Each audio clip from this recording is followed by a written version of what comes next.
خداوند کے زندہ کلام میں سے پیدائش کی کتاب اس کا 11واں باب۔ اور تمام زمین پر ایک ہی زبان اور ایک ہی بولی تھی، اور ایسا ہوا کہ مشرق کی طرف سفر کرتے کرتے ان کو ملک سنار میں ایک میدان ملا، اور وہ وہاں بس گئے۔ اور انہوں نے آپس میں کہا، آؤ ہم اینٹیں بنائیں اور ان کو آگ میں خوب پکائیں۔ سو انہوں نے پتھر کی جگہ اینٹ سے اور چونے کی جگہ گارے سے کام لیا۔ پھر وہ کہنے لگے کہ آؤ ہم اپنے واسطے ایک شہر اور ایک برج جس کی چوٹی آسمان تک پہنچے بنائیں، اور یہاں اپنا نام کریں۔ ایسا نہ ہو کہ ہم تمام روئے زمین پر پراگندہ ہو جائیں۔ اور خداوند اس شہر اور برج کو جسے بنی آدم بنانے لگے دیکھنے کو اترا، اور خداوند نے کہا، دیکھو یہ لوگ سب ایک ہیں اور ان سبھوں کی ایک ہی زبان ہے۔ وہ جو یہ کرنے لگے ہیں تو اب کچھ بھی جس کا وہ ارادہ کریں ان سے باقی نہ چھوٹے گا۔ سو آؤ ہم وہاں جا کر ان کی زبان میں اختلاف ڈالیں تاکہ وہ ایک دوسرے کی بات سمجھ نہ سکیں۔ پس خداوند نے ان کو وہاں سے تمام روئے زمین میں پراگندہ کیا۔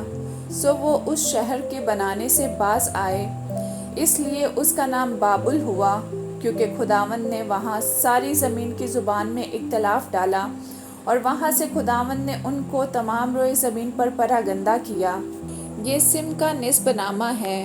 سم 100 برس کا تھا جب اس سے طوفان کے 2 برس بعد ارفکسد پیدا ہوا، اور ارفکسد کی پیدائش کے بعد سم 500 برس جیتا رہا، اور اس سے بیٹے اور بیٹیاں پیدا ہوئیں۔ جب ارفکسد 35 برس کا ہوا تو اس سے سلہا پیدا ہوا، اور سلہا کی پیدائش کے بعد ارفکسد 403 برس جیتا رہا، اور اس سے بیٹے اور بیٹیاں پیدا ہوئیں۔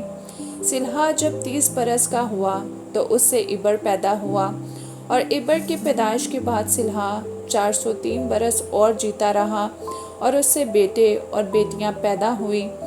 جب عبر 34 برس کا تھا تو اس سے فلج پیدا ہوا، اور فلج کی پیدائش کے بعد عبر 430 برس اور جیتا رہا، اور اس سے بیٹے اور بیٹیاں پیدا ہوئیں۔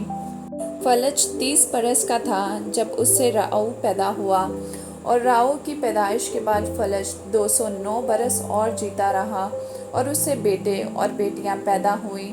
اور راؤ 32 برس کا تھا جب اس سے سروج پیدا ہوا، اور سروج کی پیدائش کے بعد راؤ 207 برس اور جیتا رہا، اور اس سے بیٹے اور بیٹیاں پیدا ہوئیں۔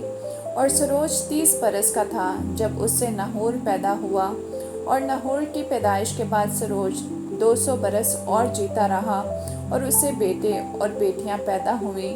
نحور 29 برس کا تھا جب اس سے تارا پیدا ہوا، اور تارا کی پیدائش کے بعد نحور 119 برس اور جیتا رہا، اور اس سے بیٹے اور بیٹیاں پیدا ہوئیں۔ اور تارا 70 برس کا تھا جب اس سے ابرام اور نحور اور حران پیدا ہوئے۔ اور یہ تارا کا نسب نامہ ہے۔ تارا سے ابرام اور نحور اور حران پیدا ہوئے، اور حران سے لوط پیدا ہوا۔ اور حران اپنے باپ تاراک کے آگے اپنی ذات بوم یعنی کسدیوں کی عور میں مرا، اور ابراہم اور نحور نے اپنا اپنا بیاہ کر لیا۔ ابراہم کی بیوی کا نام ساری اور نحور کی بیوی کا نام ملیکا تھا، جو حران کی بیٹی تھی۔ وہی ملیکا کا باپ اور اس کا باپ تھا، اور ساری بانجھ تھی، اس کی کوئی بچہ نہ تھا۔ اور تارا نے اپنے بیٹے ابرام کو اور اپنے پوتے لوط کو جو حران کا بیٹا تھا، اور اپنی بہو ساری کو جو اس کے بیٹے ابرام کی بیوی تھی ساتھ لیا، اور وہ سب کسدیوں کی عور سے روانہ ہوئے کہ کنعان کے ملک میں جائیں، اور وہ حران تک آئے اور وہیں رہنے لگے۔ اور تارا کی عمر 205 برس کی ہوئی، اور اس نے حران میں وفات پائی۔ آمین۔